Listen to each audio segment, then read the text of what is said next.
confissão. Eu quero falar primeiro sobre o quê? Sobre o cânon das Escrituras.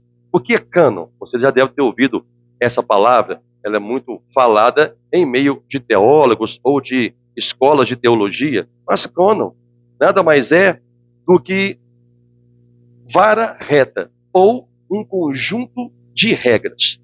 Quando falamos de cânon das Escrituras, significa o quê? Que há um conjunto de regras que vem das Sagradas Escrituras. Então, como o primeiro ponto dos 5 solas é somente as Escrituras, solo Escrituras, então é sobre este ponto que eu falo a partir de agora, até que eu passe para o segundo ponto. Tudo bem? Amém? Então, falando sobre as Escrituras. Primeiramente, as Escrituras foram aplicadas aonde? No Antigo Testamento, quando foi escrito em hebraico. Com o passar dos anos, vindo Jesus Cristo, e no passar dos anos apostólicos, aonde as cartas e livros do Novo Testamento foram escritas, passou-se a incorporar um novo cânon, que é o cânon do Novo Testamento, passando a se chamar agora de Escrituras Sagradas ou as Palavras de Deus escrita. Então, quando nós falamos que é somente as Escrituras, estamos dizendo de uma forma mais simples, que somente a palavra escrita de Deus tem força e poder e é o princípio e é a última instância em tudo da igreja.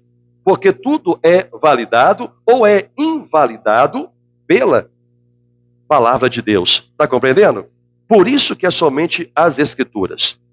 Nós vamos aprender aqui a confissão de fé do nosso ministério, que segue, como já disse anteriormente, em outros estudos, que nós seguimos a confissão de fé batista de Londres, do século XVI, do ano de 1689. Acho que é o século XVI ou século XV.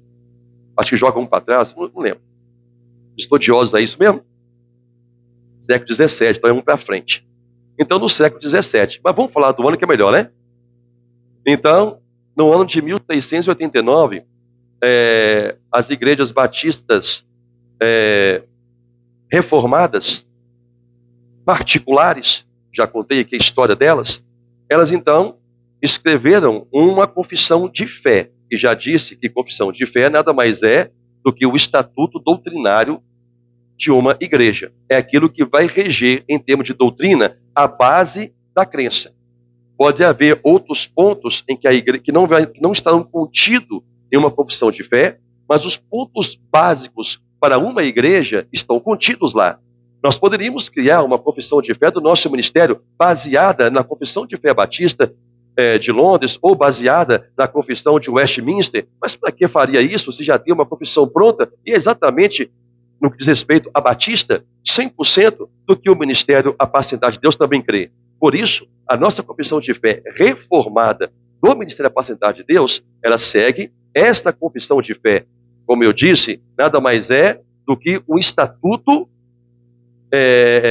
eclesiástico de doutrinas básicas de uma determinada igreja, de um determinado ministério. Falando, então, sobre essa confissão de fé, eu vou ler o seu primeiro capítulo.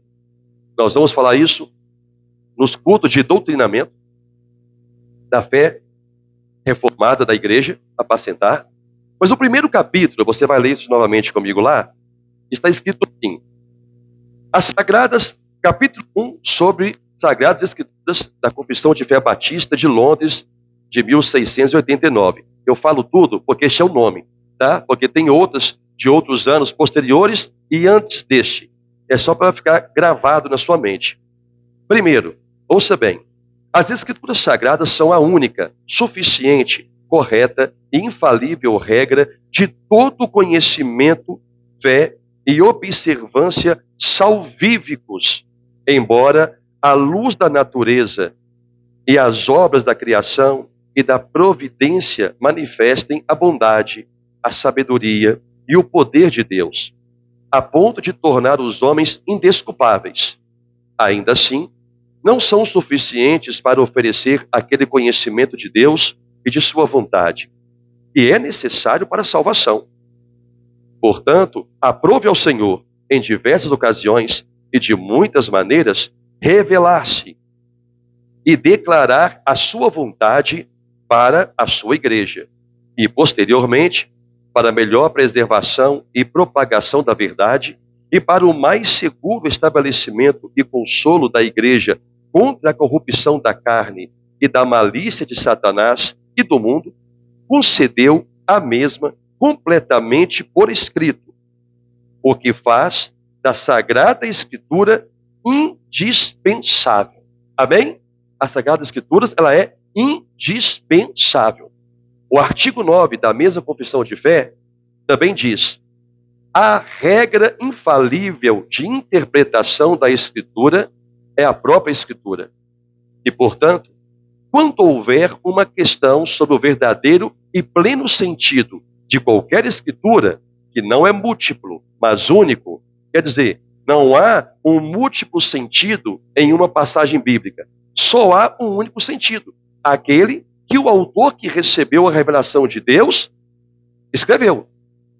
O que nós buscamos, pela inspiração do Espírito Santo, é compreender essa verdade única, a qual o autor daquela carta ou daquele livro ali colocou aquelas palavras. Então, quando o homem vai interpretá-la, há múltiplas interpretações, mas só uma é verdadeira. É a interpretação a qual o Espírito Santo deu para ser abordada à igreja que recebeu aquela carta e, obviamente, a toda a igreja no tempo de hoje e posteriormente à carta. Esse pode ser investigado por meio de outros textos que o expressem mais claramente. Em 2 Pedro, que você deixou marcado, capítulo 1, versículo 20 e 21, a palavra do Senhor diz assim: sabendo primeiramente isto, que nenhuma profecia da Escritura provém de particular elucidação, porque nunca, jamais, qualquer profecia foi dada por vontade humana. Entretanto, homens santos falaram da parte de Deus, movidos pelo Espírito Santo. Amém? Quando a doutrina, a palavra de Deus, ela era pregada no mundo, nós sabemos que a Igreja Católica, ela detinha o poder, vou dizer assim, eclesiástico. Ela tinha o domínio da religião em todo o mundo, como também é até o tempo de hoje. Quando Martinho Lutero, nós já aprendemos isso aqui, quando Martinho Lutero ele começou o movimento da reforma em protesto contra as doutrinas da Igreja Católica, porque o Senhor lhe abriu os olhos para compreender os erros doutrinários que levaram milhares do mundo afora a seguir um rudimento humano e não mais as Sagradas Escrituras. Já não era mais só as Escrituras que predominava dentro da igreja, mas sim os conceitos humanos também, dados pelos padres, os monges e afins que ali compunham a Igreja Católica. Então, quando Martinho Lutero ele apresentou as suas 95 teses, houve então uma resposta da Igreja Católica que queria que Lutero, por ser um monge e por ter influência em meio à igreja, então o que a igreja queria? Que ele se retratasse publicamente daquelas 95 teses a qual ele havia apresentado. Então Martinho Lutero, ele declarou a seguinte fala neste sentido: se eu não for convencido nas Escrituras, não poderei me retratar por causa da minha consciência diante de Deus. Essa foi a condição dele. Se alguém me convencer que as minhas 95 teses estão erradas, de que eu estou equivocado com aquilo que eu interpretei das Escrituras, então eu me retrato. Mas se eu não for convencido, eu tenho uma consciência com Deus. Eu tenho uma consciência da minha confissão de fé de que essas 95 teses são verdadeiras e que as doutrinas que são pregadas e que essas 95 teses estão contradizendo que estão erradas. Então ele se colocou numa condição de dizer o quê? Eu vivo apenas pelas Escrituras. Somente as Escrituras. Me convença nelas e eu mudo. Se não me convencer, a minha consciência diante do Senhor, ela prevalece como fiel e justa. Entende isso? Então, entende? Então foi isso que Lutero disse quando a Igreja Católica queria que ele se retratasse. Ele não pôde se retratar da verdade a qual estava patente aos seus olhos. Assim também é quando nós temos uma confissão de fé sólida. Por que sólida? Ela só é sólida se ela for embasada aonde? Nas Escrituras. Somente nas Escrituras. Ela não pode ser embasada em um pensamento, em um raciocínio, em uma lógica humana, em um achômetro. Tudo tem que ser baseado nas Sagradas Escrituras. Por isso, o primeiro marco dos 5 solas é somente as Escrituras. Porque a partir daí, os outros pontos têm a ver com o que está escrito na própria Escritura. Mas de onde que surgiu esse termo?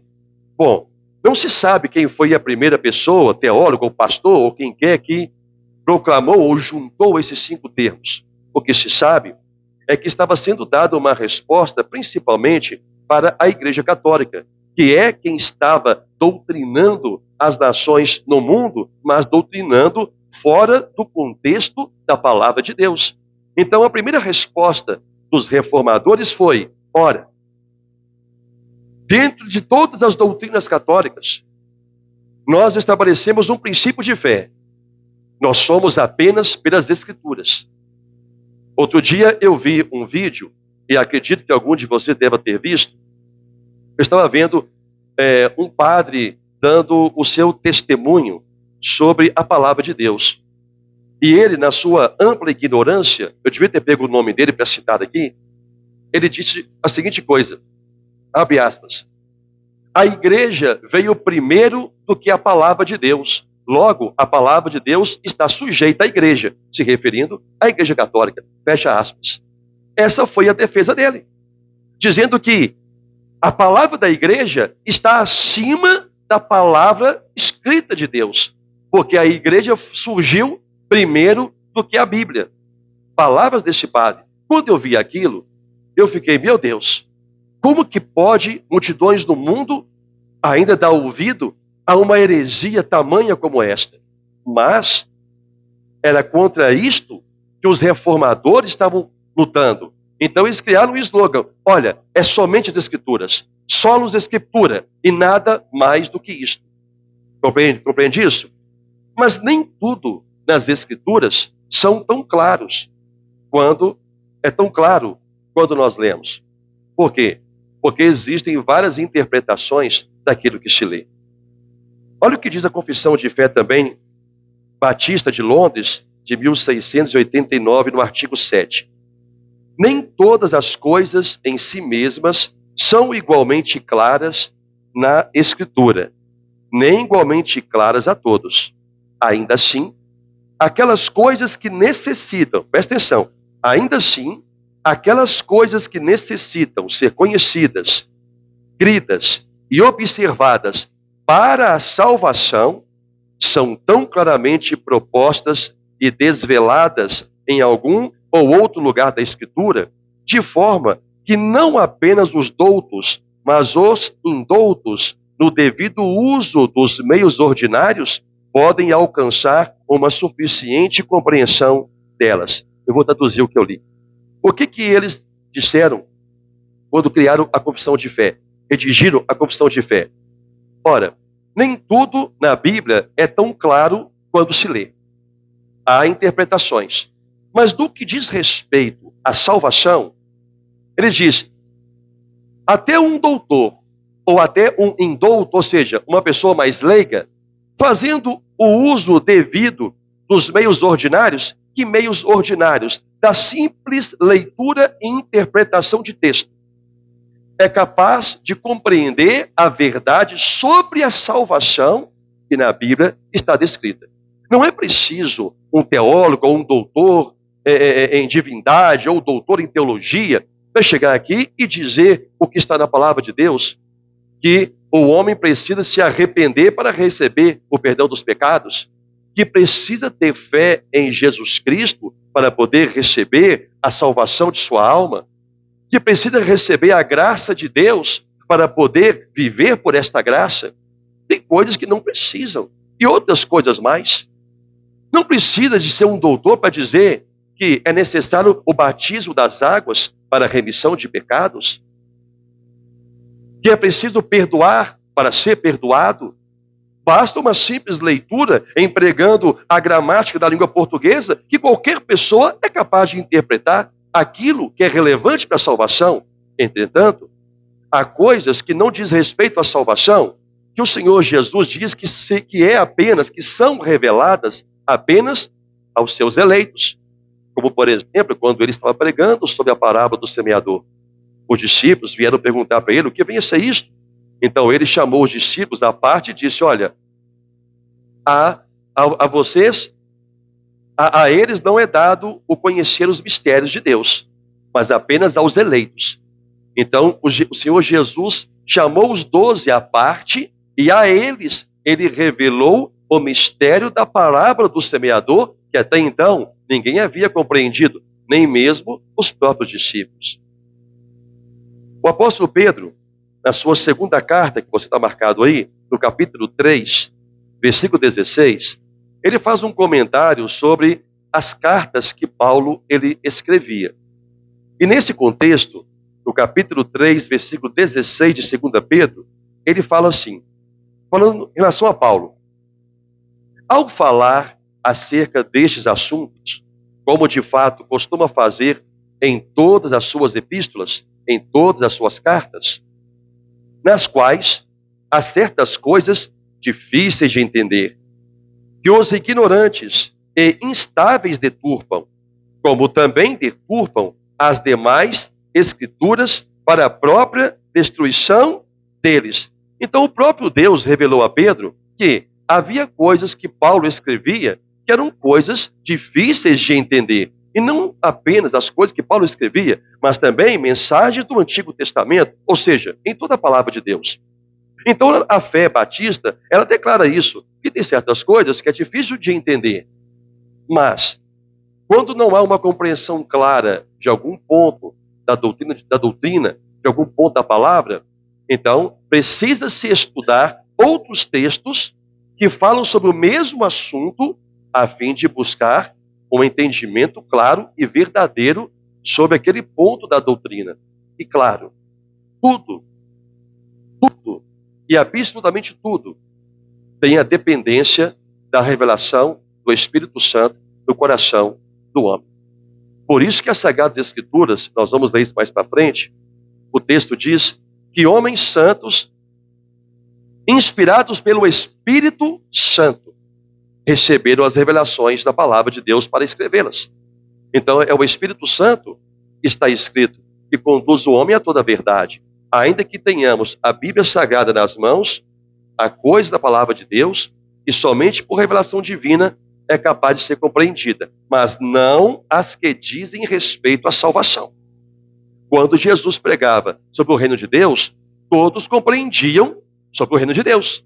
Todos compreendiam a questão do pecado, todos compreendiam a questão do perdão, todos compreendiam a questão do arrependimento, todos compreendiam a questão de seguir a Jesus, de ouvir a sua voz, que só poderia ouvir quem era ovelha, tanto que aqueles que compreenderam a sua palavra ficaram zangados com eles.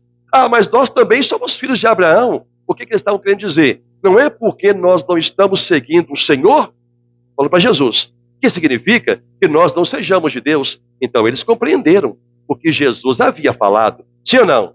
Eles entenderam a mensagem. Por quê? Porque não é um mistério que precisa ser revelado. Porque aquilo diz respeito à salvação, não deles, mas à salvação das suas ovelhas. Porque as ovelhas ouvem e compreendem. Está dando para compreender até aqui? Estou falando de um ritmo que dá para você acompanhar? Amém. Com tudo isso que eu falei sobre as Sagradas Escrituras, nós chegamos em um ponto comum. O verdadeiro conhecimento de Deus está na Bíblia. O verdadeiro conhecimento de Deus e sobre Deus está na Bíblia. Se você quer conhecer alguém, você precisa ler a história desse próprio alguém, quando essa pessoa faz ali a sua história em um livro, ou em uma carta, enfim. Se eu quero conhecer sobre Deus, eu não vou conhecer nada sobre Deus, a não ser na Bíblia Sagrada. Um grande problema que as pessoas encontram é de estar buscando conhecimento sobre Deus fora da Bíblia. Então, elas têm em alguém uma confiança pela reputação, e a partir dali, tudo que aquela pessoa fala ou prega, ela simplesmente absorve para ela como verdadeiro, sem primeiro agir como os bereanos. Paulo foi pregar aos bereanos. Nós ouvimos isso aqui. Paulo foi pregar para eles. E o que eles fizeram? Eu não quero saber se você é o apóstolo que Jesus escolheu. Eu quero saber se o que você está falando está em acordo com o Antigo Testamento, que é o que Paulo estava usando. Não havia o Novo Testamento escrito. Então, quando Paulo falava a respeito da vinda do Messias, os bereanos iam e examinavam as escrituras antigas para ver se as coisas eram de fato assim.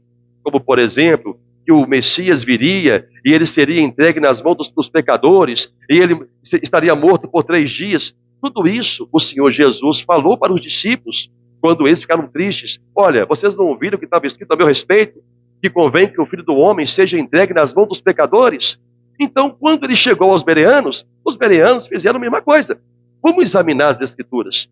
Tudo bem que é Paulo, tudo bem que nós já ouvimos falar dele, o quanto Deus tem usado a sua vida, mas o que ele está falando para nós só vale se estiver nas Escrituras. Somente as Escrituras. É assim que nós temos que ser. Somente as Escrituras. Em Romanos 11, Romanos capítulo 11,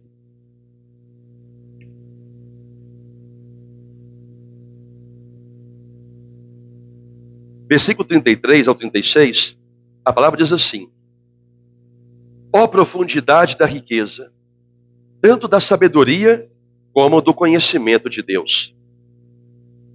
Quão insondáveis são os seus juízos, e quão inescrutáveis são os seus caminhos.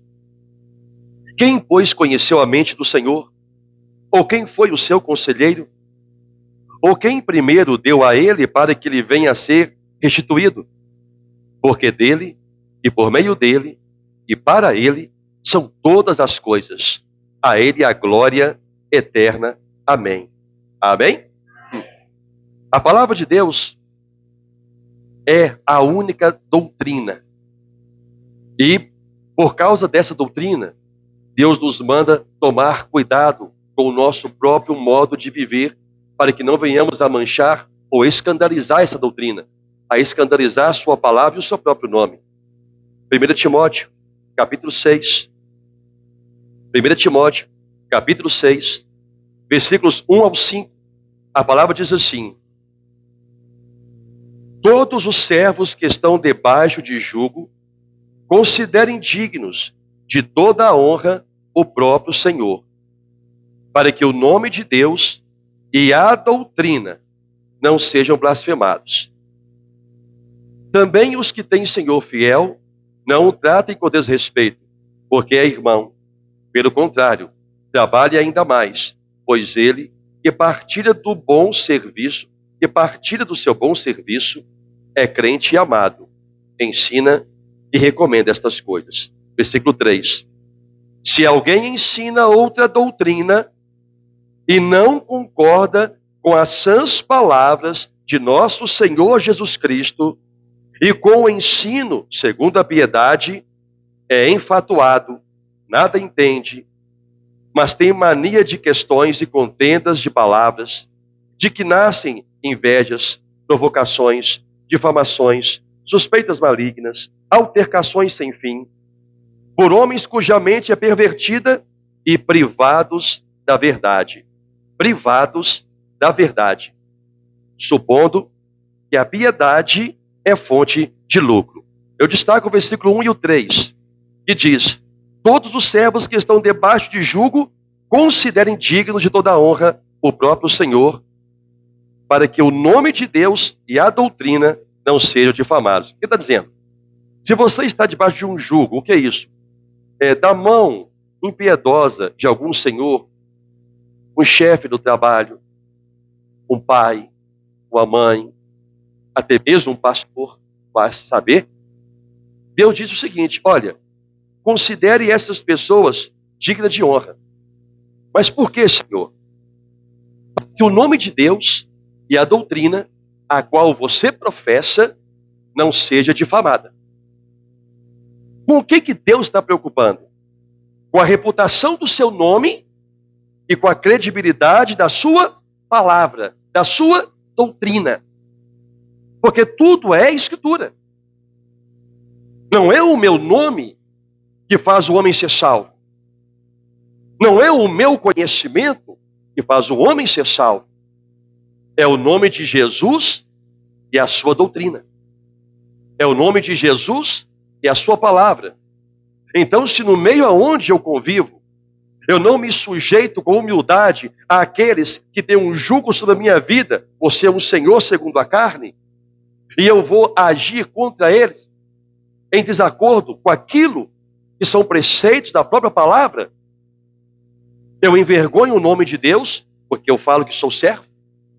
Eu envergonho a doutrina, porque tais pessoas, no que depender da minha vida, jamais se achegarão a Cristo. Então Deus está dizendo o quê? A minha palavra é a única doutrina, logo, ela tem que ser preservada. Ela tem que ser mantida íntegra através da sua vida, através do seu viver, através do seu modo de agir, através de suas escolhas, por aquilo que nós passamos a vida inteira na igreja aprendendo. Todo cristão é a Bíblia aberta perante o incrédulo. Porque a primeira identificação que o incrédulo tem com Deus é através da vida daqueles que professam fé em Deus.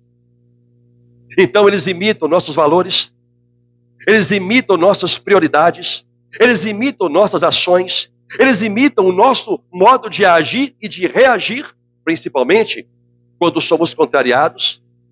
Então Deus usa Paulo e diz: considerem dignos de toda honra o próprio Senhor, para que o nome de Deus, o Senhor aqui, é aquele que tem uma autoridade sobre a sua vida, na igreja ou fora dela, na casa ou fora dela, para que o nome de Deus e a doutrina não sejam blasfemados.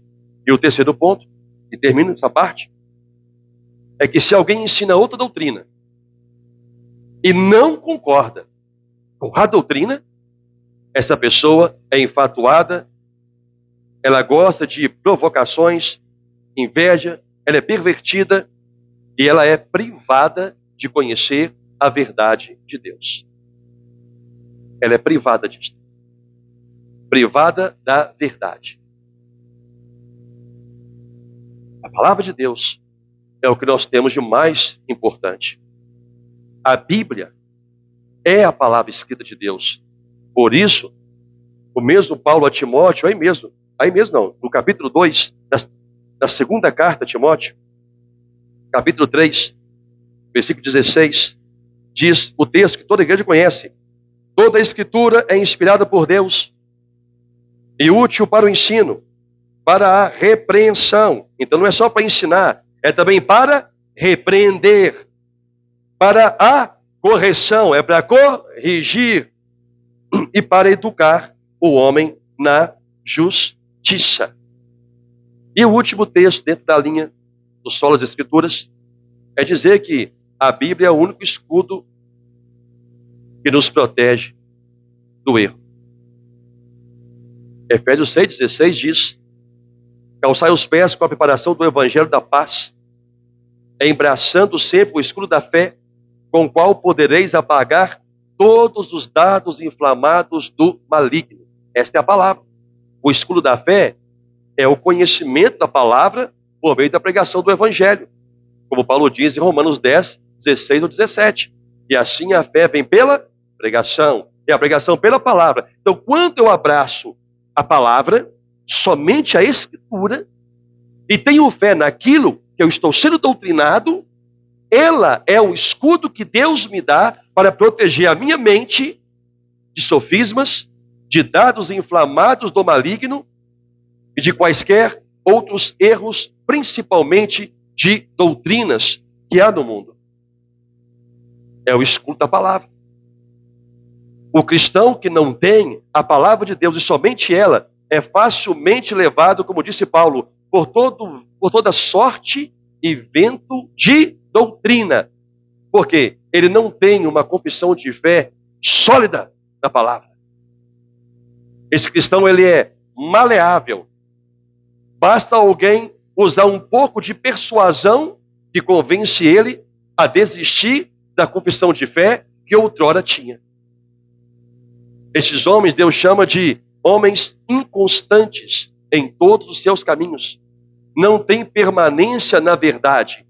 Qualquer coisa ou qualquer ensino é capaz de desviá-los do propósito que Deus estabeleceu para os eleitos. Para os eleitos. A palavra de Deus, ela é infalível. O que é isto? Ela não falha. A palavra de Deus, ela é inerrante. O que é isto? Ela nunca muda. A palavra de Deus,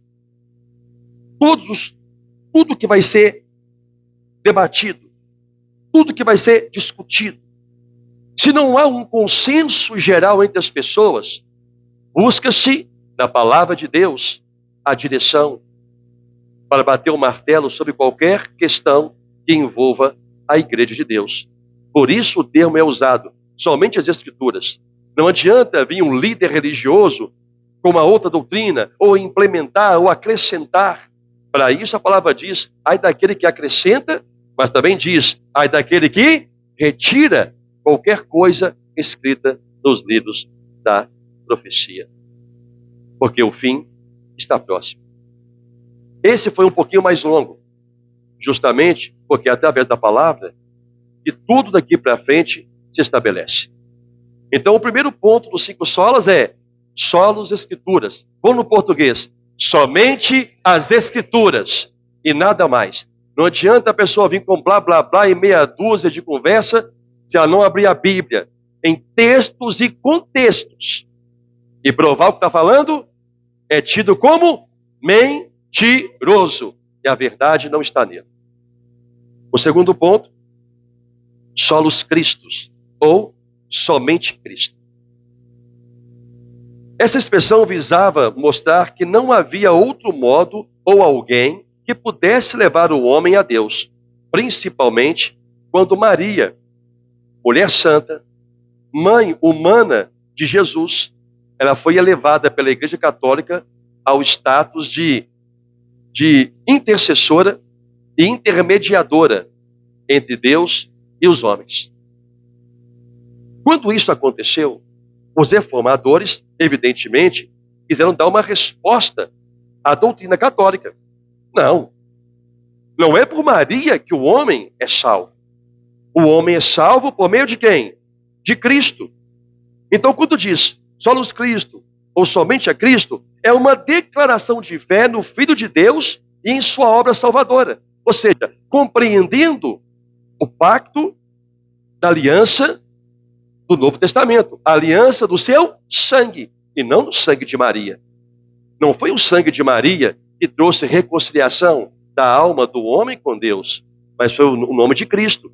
Então os reformadores levantaram o emblema que é somente Cristo, dando uma resposta de que tanto Maria ou qualquer outro santo católico que era colocado como intermediador para que o homem alcançasse as bênçãos de Deus, sempre é as bênçãos de Deus. Sempre é algum tipo de milagre. Então a resposta dos reformadores foram somente Cristo. Somente Cristo.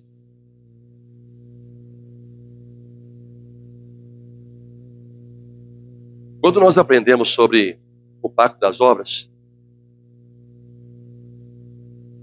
essa é a resposta que somente Cristo é o autor de tudo. Vamos recordar sucintamente os 2 pontos principais do pacto das obras.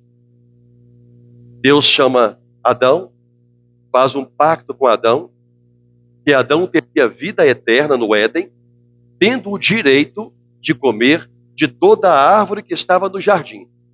Deus deu a ele apenas uma ordem: a árvore que está no meio do jardim, você não vai comer. Eu te proíbo. Porque o dia que você comer dela, você morre. Então Deus estabeleceu um pacto. Você vai ter tudo na sua mão para comer e vai ter vida eterna. Por que vida eterna? Expliquei, só lembrando. Porque quando Adão foi expulso do Éden, Deus colocou um anjo com a espada nas mãos e disse ao anjo: guarde a entrada do meu jardim, para que o homem não entre e coma da árvore da vida.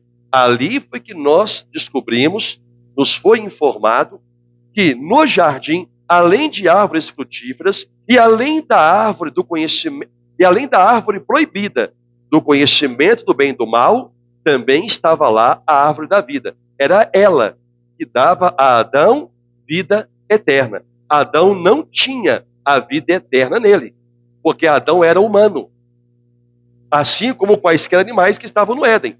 Adão era humano, ele não tinha vida eterna, salvo quando ele comia por permissão de Deus da árvore da vida. Quando, então, ele desobedece a Deus, ele quebra o pacto, ele desonra o pacto com Deus, no que tange a ele. Agora, o que Deus fez? Deus o expulsou do Éden. Deus tirou dele a condição de imortalidade por meio da árvore da vida. E tirou dele a condição de receber toda a comida. Ele agora tinha que trabalhar, arar a terra, e enfim. Mas eu quero voltar um pouquinho lá no Éden. Adão quebrou o pacto, mas assim como o pecado, ele passou a todo homem, é muito importante isso que eu vou te ensinar. Assim como o pecado passou a todo o homem, que diz o texto, um pecou, logo todos pecaram. O pecado de Adão é chamado de quê? Pecado federal. Pecado federal. Ele pecou, então todos os seus filhos, os seus descendentes, também receberam a consequência do pecado, que era a morte. Mas se ele recebeu na aliança o pacto para ter vida eterna, mas também se quebrasse o pacto ia morrer, havia uma outra coisa que estava prevalecendo. O pacto da vida. Para ele poder ter vida eterna, ele tinha que ter condição de fazer o quê? Obedecer a Deus. Ele tinha que ter uma obra. O pacto é isto. Por quê? Porque Adão era o único homem que poderia cumprir um pacto de obras, porque ele não conhecia o pecado, ele não conhecia a maldade, ele era um homem puro e virtuoso em absolutamente tudo. Por isso Deus estabeleceu com ele o pacto de obras. Eu sei que você sabe, porque eu já ensinei isso. Eu quero chegar no outro ponto. Mas quando ele quebrou o pacto, Deus ainda tinha uma aliança com o homem. Porque o pacto dele viver eternamente também foi passado para toda a sua geração, por meio de obras. Isso não mudou. Não foi só a desobediência dele, o pecado dele, que nós recebemos. Nós também recebemos o pacto da obra. Para você poder ser salvo, você tem que me obedecer. O problema é que, assim como Adão não podia mais cumprir o pacto, porque ele desobedeceu, ele passou a ser conhecedor do bem e do mal, assim também, nós também não podemos ser salvos, porque nós somos conhecedores do bem e do mal. Nós não temos condições de obedecer a Deus absolutamente em tudo aquilo que Deus exige. Entenda isso. Mas a condição para ser salvo, para o homem ter vida eterna, continua. Qual era a condição para o homem ter vida eterna? O homem obedecer a Deus. Isso ainda continua até hoje. O homem, para ser salvo, ele tem que obedecer a Deus. Ele tem que produzir uma obra. Senão, ele não é salvo. O problema é que nenhum de nós podemos fazer isso.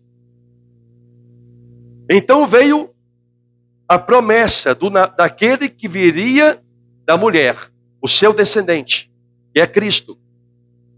Quando Jesus Cristo veio, lá em Filipenses capítulo 2, do versículo 6 ao 8, o texto diz que Jesus Cristo veio, tomou a forma de servo, porque ele tinha que estar em uma condição igual a de Adão, de homem, humana.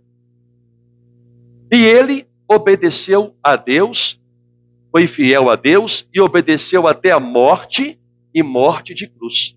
Agora entenda. A obediência de Cristo foi o que Adão deveria ter feito.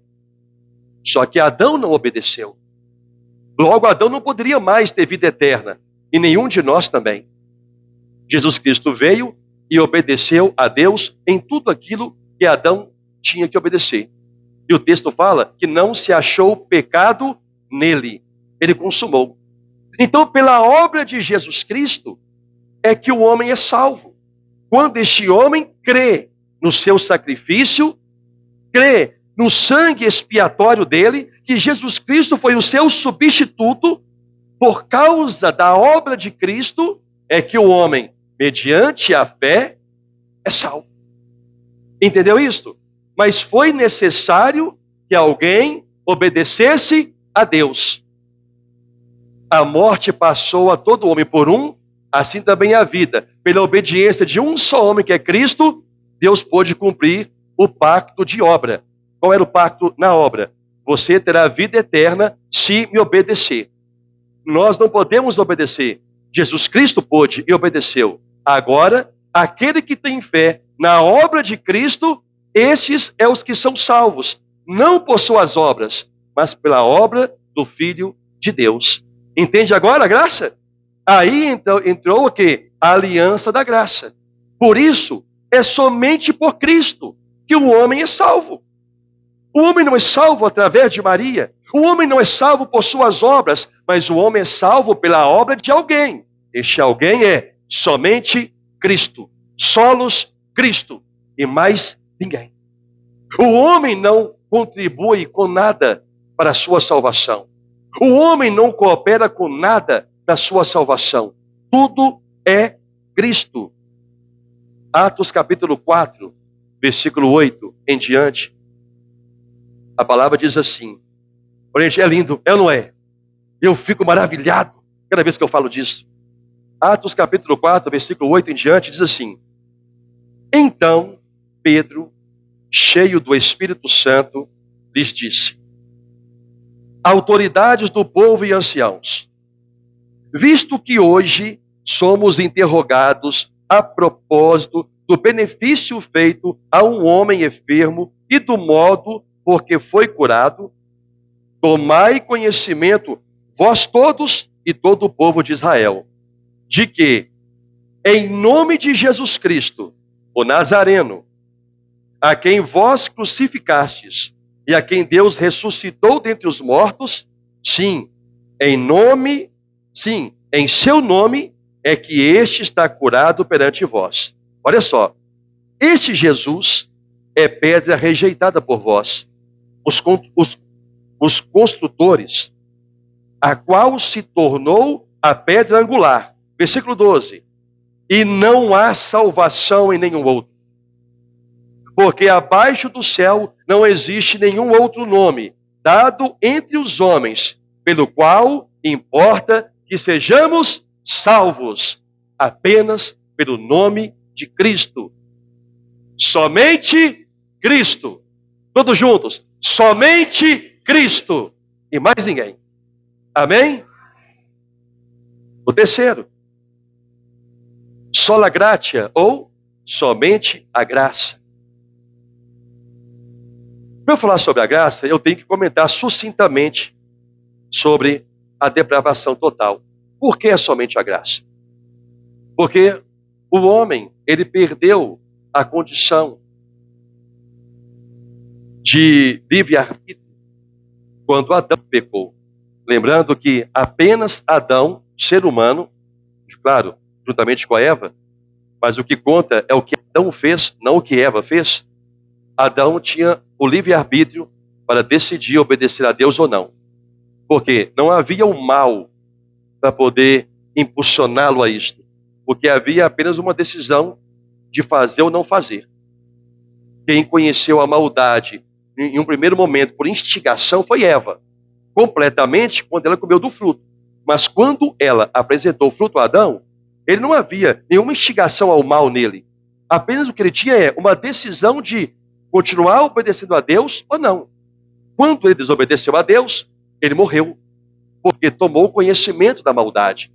Então ele perdeu a condição de escolha. A partir daí, toda a raça humana viveu e vive uma vida depravada, uma vida sem conhecimento de Deus, até que Deus, por sua graça irresistível, o Senhor revela a sua palavra àqueles que, de antemão, antes do mundo ser formado, Deus simplesmente, de uma forma incondicional, sem que nenhum tenha feito bem ou mal, mas para que ele mostrasse que, além de ser justo em condenar o homem ao inferno, ele tinha bondade para poder salvar e mostrar a sua glória em alguns. Esta foi a vontade dele. Ele não precisava ter salvo absolutamente ninguém. Só que ele diz lá em Romanos 9 que ele quis mostrar o seu grande amor e a riqueza da sua glória nos seus vasos, aos quais ele chama de vasos de misericórdia. O apóstolo Paulo, por fé, diz, aos quais vasos somos nós, a igreja. Claro que ele falou por fé. Somente pela graça isso seria possível. O homem não tem mais condição de escolher Deus, se quer seguir a Deus, ele não tem condição mais de fazer isso, porque o homem é carnal. O que o atrai é o mundo. O que o atrai são as coisas do mundo. Por isso que o Senhor diz que aquele que amar o mundo e as coisas que há no mundo, o amor do Pai não está nele. Mas todo crente vai dizer assim, mas eu não amo o mundo. Ora, em que circunstância uma pessoa demonstra amar o mundo? Quando o mundo o priva dos seus compromissos com Deus. O que o Senhor diz? Aonde estiver o seu tesouro, está o seu coração. Se o tesouro de uma pessoa não for Jesus, o mundo o tira dos seus compromissos com Deus. Sejam eles quais forem. Seja de culto, seja de trabalhos, seja da honra pessoal do lugar onde está, o mundo tira. Por quê? Porque lhe falta amor. Por que lhe falta amor? Porque lhe falta nascer de novo. E por que lhe falta nascer de novo? Porque falta Deus chamar. O problema é, e se não chamar? E se não chamar? Pastor, como é que eu vou saber? Só quando você morrer. Porque até você morrer, Deus pode chamar. Só quando você morrer. Por isso Salomão escreveu, para os vivos há esperança. Para os mortos, não mais. Até você morrer. É o tempo que Deus tem para te chamar se você for um eleito de Deus. Se não for, não vai chamar nunca. E o mundo vai exercer uma atração por essas pessoas tão grande que a mente delas concebe servir a Deus e ao mundo. Mas o texto diz, usando a questão de riqueza, você não pode servir a Deus e as riquezas. Ou há de agradar um e desagradar o outro, ou há de agradar um e desagradar o outro. Você não pode servir a Deus e a sua vida. Ou você é servo de Deus, ou você é servo de você mesmo. É o Evangelho que vai definir isso na sua vida quando ele revelar o seu coração por meio de suas obras. Então, quando se fala somente pela graça, Jacó Armínio, ele começou a pregar e cria que o homem, ele, em seu estado morto, ele poderia corresponder ao chamado do Evangelho. Então, os discípulos de João Calvino, na Holanda, responderam, como nós já aprendemos, com o sínodo de Dort, mostrando o quê? Não, o homem não pode corresponder ao chamado da graça de Deus se este homem não receber do Senhor uma graça irresistível. Logo, somente o homem morto, pela graça de Deus, pode vir até Deus. Em uma leitura simples e objetiva e completa, em Efésios 2, nós vamos ler sobre isso. Efésios capítulo 2.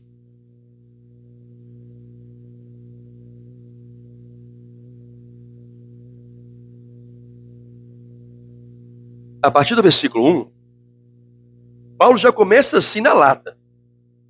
Ele vos deu vida. Ele está falando de quem? De Jesus, amém? Ele vos deu vida. Estando vós mortos em vossos delitos e pecados, nos quais andastes outrora, segundo o curso deste mundo, segundo o príncipe da potestade do ar, do espírito que agora atua nos filhos da desobediência, entre os quais também todos nós andamos outrora, segundo as inclinações da nossa carne, fazendo a vontade da carne e dos pensamentos. E éramos, por natureza, filhos da ira, como também os demais. Mas Deus, sendo rico em misericórdia, por causa do grande amor com que nos amou, e estando nós mortos em nossos delitos, nos deu vida juntamente com Cristo. Pela graça, sois salvos. E juntamente com Ele, nos ressuscitou e nos fez assentar nos lugares celestiais em Cristo Jesus, para mostrar, nos séculos vindouros, a suprema riqueza da sua graça em bondade para convosco em Cristo Jesus.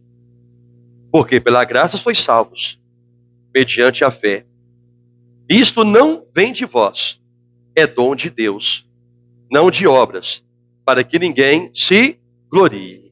Então aqui Paulo explica que é somente pela graça que o homem pode chegar até Deus, que o homem pode crer no Evangelho, e somente pela graça que o homem pode ser salvo. Amém? Todos juntos. Somente pela graça o homem pode chegar até Deus. E o penúltimo, sola fide, que de igual modo com a graça também opera somente a fé, ou pela fé somente. Mediante a fé em Jesus Cristo, como seu único e suficiente Salvador, as pessoas, quem quer que sejam, de qualquer país ou cultura, sem distinção alguma de raça, sexo, posição social ou educação, são perdoadas completamente de seus pecados, aceitas por Deus como filhos e recebem o Espírito de Deus como selo e penhor desta salvação, iniciando, a partir daí, uma nova vida, uma vida diferente deste mundo. Quer dizer, com essa leitura, a maneira pela qual Deus torna um pecador justo é por meio da sua fé. A fé que ele terá em todo o ensino da palavra que ele vai receber ao longo da vida. Nem todos estarão aptos a ouvir a ponto de crer e a palavra mudar os seus corações. Mas a tantos quantos foram chamados, aos que predestinou, a esses chamou. Aos que chamou, a esses justificou. E aos que justificou, a estes glorificou. Então tudo depende da manifestação da fé no coração do homem, que só poderá ter fé para crer na palavra se a graça lhe for concedida. Por isso Paulo diz, pela graça que você é salvo, mediante, através da fé. Ah, eu recebi a graça, mas a graça é para te levar a receber a fé. A fé que você vai crer no sacrifício de Cristo e as obras dele, dada ao pacto de obras com Adão, as obras de Cristo, pela fé nele, faz com que Deus veja o pacto de obras com o homem cumprido para você através de Cristo. Entenderam isso? Cumpridos para você através de Cristo. Mas para isso é necessário ter a fé. Somente pela fé o homem pode ser justificado e não por obras. Quero ter dois textos. Romanos 1, versículo 17, a palavra diz assim: visto que a justiça de Deus se revela no Evangelho, de fé em fé, como está escrito, o justo viverá por fé. Eu vou repetir agora que você encontrou. Romanos 1,17. Visto que a justiça de Deus, ela vai se revelar no Evangelho, de fé em fé, como está escrito, o justo viverá por fé. Quando Martinho Lutero ele estava estudando sobre as questões da justiça, ele via a justiça apenas como um atributo de Deus. E, de fato, a justiça é um atributo de Deus. O que é isso? A condição de ser uma pessoa justa. Quando ele se deparou com dois escritos em Romanos, no capítulo 1 e no capítulo 5, ele teve o entendimento que, além da justiça ser um atributo de Deus, é por meio do Evangelho que a justiça de Deus para o homem vai se revelar. Que justiça é essa? A que vem de Jesus Cristo, a que vem da sua obra de obediência, a que vem da sua obra de se entregar na cruz como cordeiro, de cumprir o seu papel como Messias e o Salvador. Através desta obra, todos quantos creem em Jesus Cristo, porque obtiveram a graça para ter a fé para crer na pregação do Evangelho, essas pessoas passam a ser o quê? Justificadas, e a partir daí, elas viverão de fé em fé, porque a justiça de Deus, que é o seu caráter, que é o seu atributo, vai também se revelar a esta pessoa pelo Evangelho. Não a justiça de ser propriamente justa, mas de ser justificada dos seus pecados. Para que os seus pecados não mais a condenam. Mas sim, ela passa a receber de Cristo uma palavra que todo aquele que é chamado tem. Nenhuma condenação há para aqueles que estão em Cristo Jesus. Amém? Romanos 5, versículo 1. Diz assim: visto que a justiça de Deus se revela no Evangelho, Paulo diz assim: justificado, pois, mediante a fé, temos paz com Deus por meio de nosso Senhor Jesus Cristo, por intermédio de quem obtivemos igualmente acesso pela fé a esta graça na qual estamos firmes, e gloriamo-nos na esperança da glória de Deus. Amém? Olha que interessante isso. Por intermédio de quem obtivemos igualmente acesso pela fé. Peraí, tivemos acesso a quem? A Deus, pela fé em Jesus Cristo, que nos foi revelado no Evangelho, que só pode ser revelado porque recebemos a graça. Salvos pela graça, mediante, através da fé. Então a fé se faz necessária para que o homem possa crer em toda a obra de Deus. E o seu justo vai viver de fé em fé. O que é isto? Não haverá um dia ou um momento em que esse justo terá qualquer sombra de dúvida do seu chamado e da sua condição perante Deus, que é de servi-lo e glorificá-lo. Amém? É onde vai entrar só lhe deu glória. Ou seja, glória somente a Deus. E esse não requer nem pregação. Se é somente as Escrituras, se é somente Cristo, se é somente pela graça, se é somente pela fé, logo a Deus é toda a glória por tudo, e tudo é para a glória de Deus. Amém? Glória a Deus por tudo, e tudo é para a glória de Deus. Apenas a palavra vai dizer, sem interpretação e sem ministração, apenas a palavra. Eu vou ler, depois você pode anotar e abrir. Salmo 19, versículo 1. Os céus proclamam a glória de Deus, e o firmamento anuncia as obras de suas mãos. 1 Coríntios 10, 31. Portanto, quer comais, quer bebais, quer façais qualquer outra coisa, seja tudo feito para a glória de Deus. 2 Coríntios 4, 6. Porque Deus que disse, das trevas resplandecerá a luz.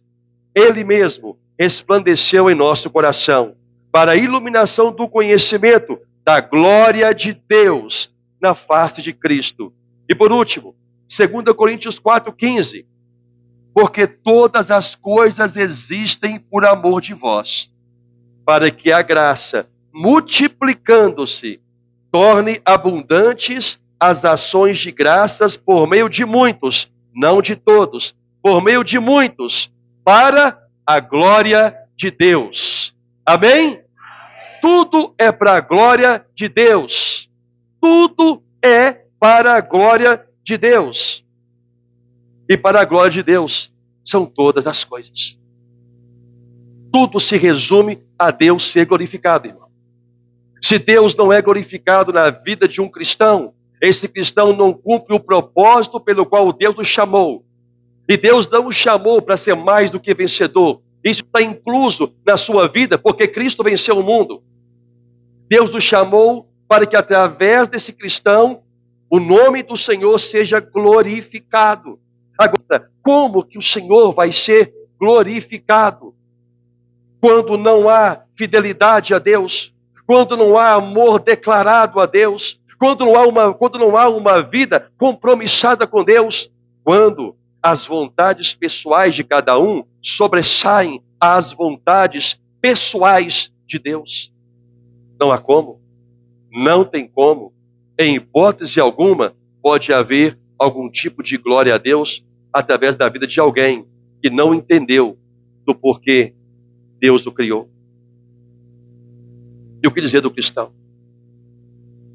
Se eu não honro a Deus nos princípios da palavra na minha vida, como igreja, como cristão, como família, como pai, a mulher como mãe, como filho, como cidadão, como colega, como amigo, como empregado, como patrão, não importa qual é a minha classe ou condição social, se as pessoas não veem Deus na minha vida, tudo na minha vida não é para a glória de Deus. Logo, eu não fui chamado para fazer parte do seu corpo, porque tudo é para a glória de Deus.